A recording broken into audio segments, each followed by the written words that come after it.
So the messages in the latest NBC News Wall Street Journal poll could not be more contradictory.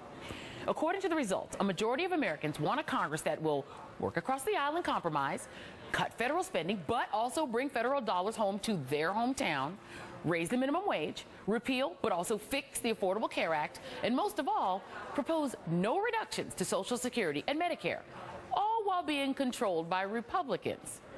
This despite the fact that the totally not secret prime directive of the Republican Party in Washington over the last 5 years has been anything but working across the aisle, up to and including shutting down the government over health care, to slash away at federal spending even during the recession, and to essentially ban their members from seeking money for their districts. Not to mention those multiple votes in the House of Representatives to partially privatize Medicare in the Ryan budget. Now, if this makes absolutely no sense to you, you might want to focus on a less reported on number from today's poll, 23%. That's the percentage of respondents who identified themselves as retired. In fact, a quarter of the poll's respondents were over the age of 60, and 35% were 55 or older. Those older voters hold the key to prospects for Republicans and Democrats in the midterms, because they're the ones who actually show up and vote in what we maddeningly call the off years.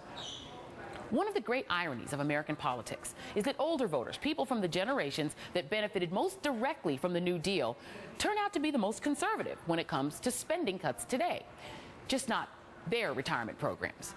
And they've been skewing more and more Republican over time while still opposing Republican policies that would seriously undercut the entitlement programs so many of them and their families depend on. David Wasserman of the Cook Political Report put it this way.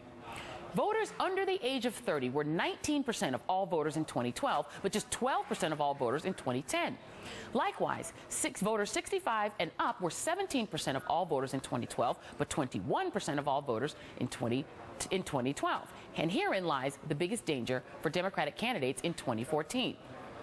The combination of growing cynicism among younger voters and solid voting behavior by older ones means whatever gains Democrats make in presidential years, they almost always give them back 2 years later.